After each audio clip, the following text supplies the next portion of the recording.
नमस्कार, स्वागत है आप सभी को हमारी चैनल पर। आज की कहानी है शिव और पार्वती जी की अमर कथा।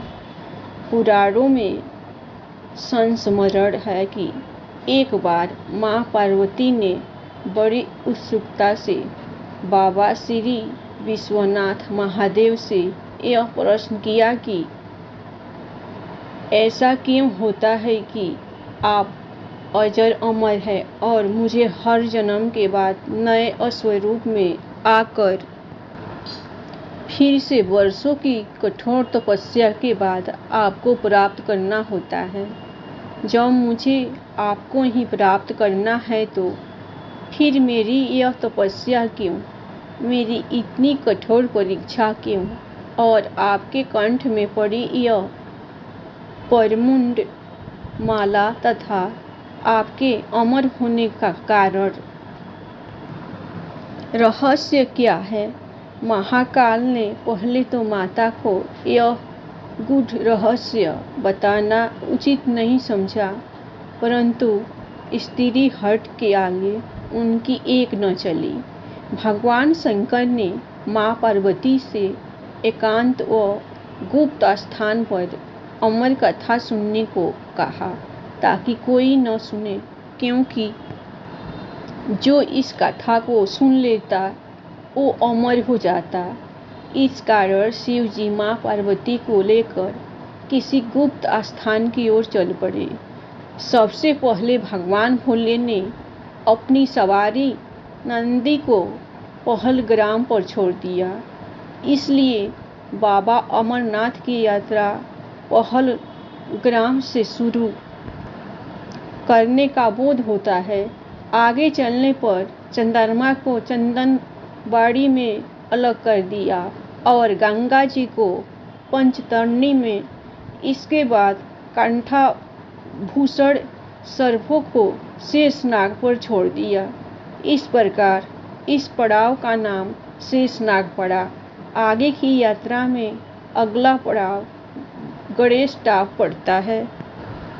इस स्थान पर बाबा ने अपने पुत्र गणेश को भी छोड़ दिया था, जिसको महागुड़ा का पर्वत भी कहा जाता है।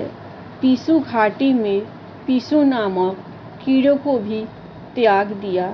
इस प्रकार महादेव ने अपने पीछे जीवनदायिनी पांचों तत्व को भी अपने से अलग कर दिया।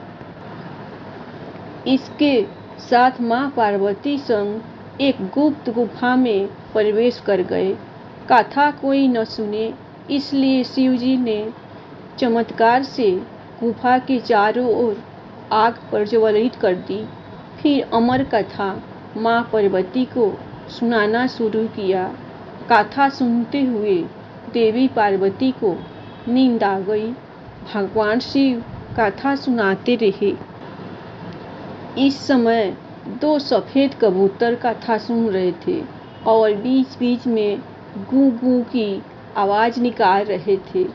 शिव जी को लग रहा था कि माँ पार्वती कथा सुन हुंकार भर रही है। इस तरह दोनों कबूतरों ने अमर होने की पूरी कथा सुन ली। कथा समाप्त होने पर शिव का ध्यान पार्वती की ओर गया।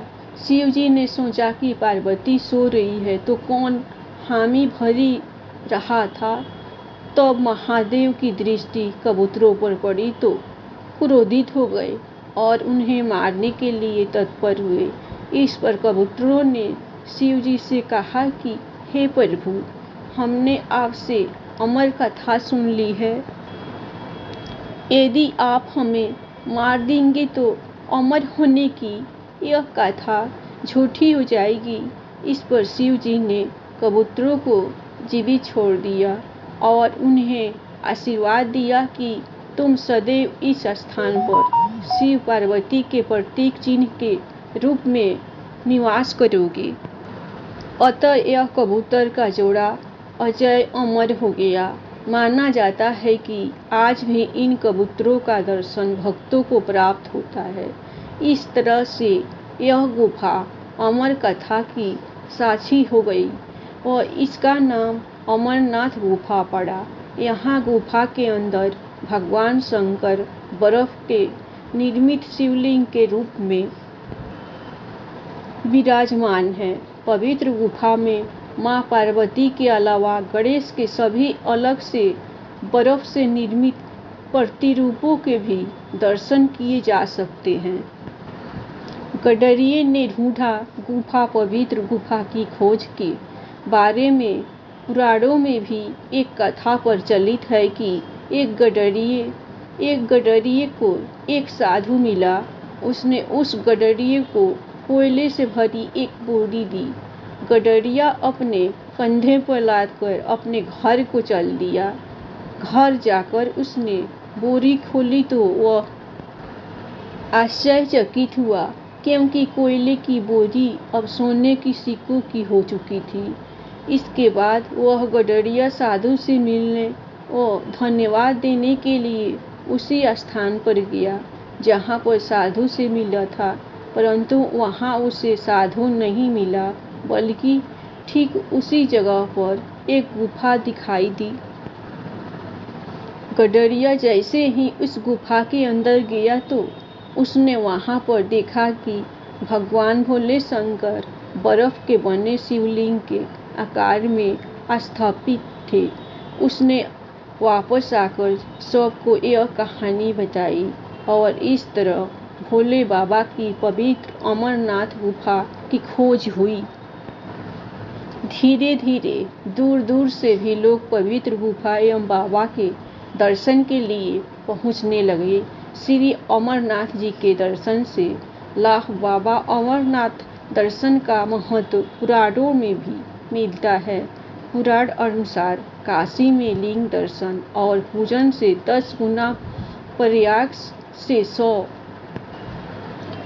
गुना और नैमिषारण्य से 1000 गुना पुण्य देने वाले श्री अमरनाथ जी के दर्शन हैं। धन्यवाद।